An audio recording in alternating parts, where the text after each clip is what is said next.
Welcome to the Straits Times Roundtable on strengthening support for older workers, organised in partnership with the tripartite work group on older workers. For the workers that I've spoken to, especially the senior ones, give almost unanimous positive feedback about the direction in which we are going.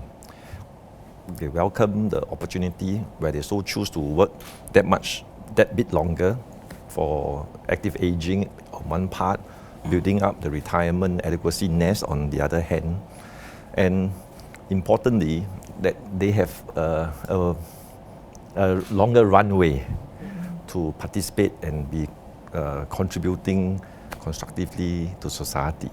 But they do take encouragement that the public service is taking the lead to implement some of this in 2021. And the first questions that are coming into me is that, Secretary, can we encourage companies that can do so take a proactive step?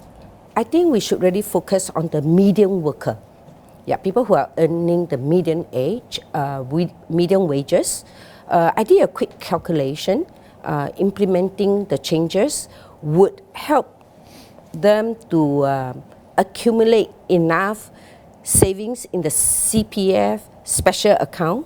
This will actually enhance their monthly payout from CPF Fly by 22%, close to 22%. Pretty good. The government still has to work on the social protection for the lower income people because there is still an increase, but because they start off with a smaller base.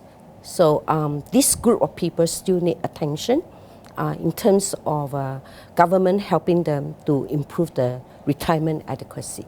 Our social security system isn't dependent only on CPF. Even for the lower income, there is home ownership. And the home ownership amongst even poorer households in Singapore, I think, is very high. It's about 80%, which is really not so, not so achievable in other cities in the world. That, I think, is helpful.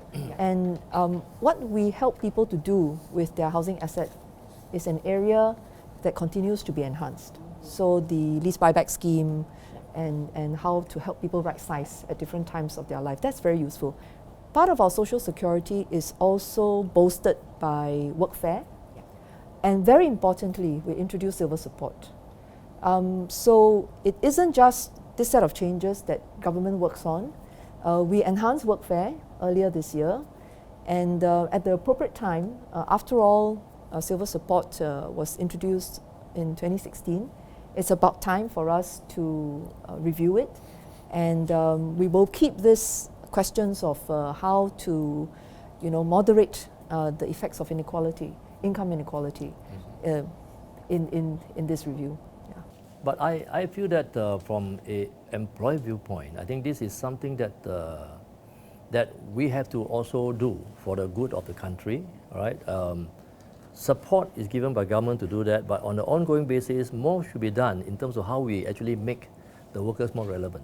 Right? So I think they are part about training, part of how we actually reskill, upskill, to make sure that our workers remain relevant for the companies, so companies can get the additional value out of it. Some employers do look at age as the proxy of learning ability, productivity, index, fitness.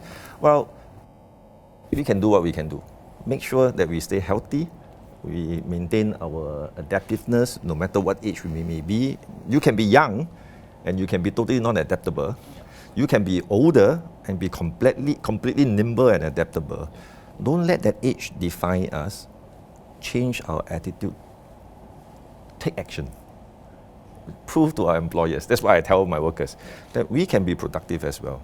Employee, all right, stays healthy, all right, active, and always wanting to learn and look ahead. I think every employer is very prepared to invest in the retraining or reskilling or even upskilling. Enlightened employers.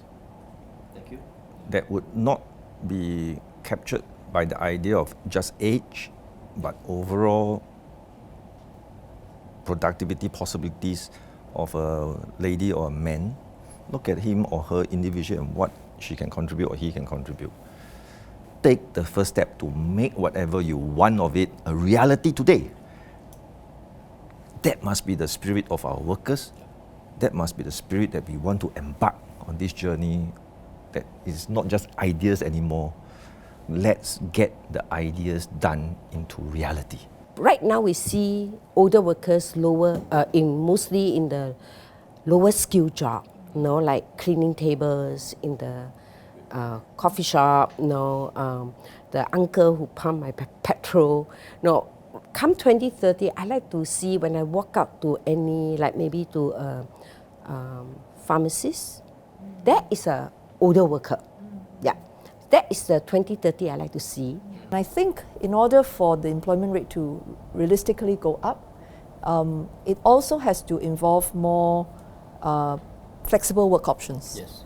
Flexible work options that benefit the employers in terms of how you deploy, but at the same time allows people having reached that age, to work at reduced intensity.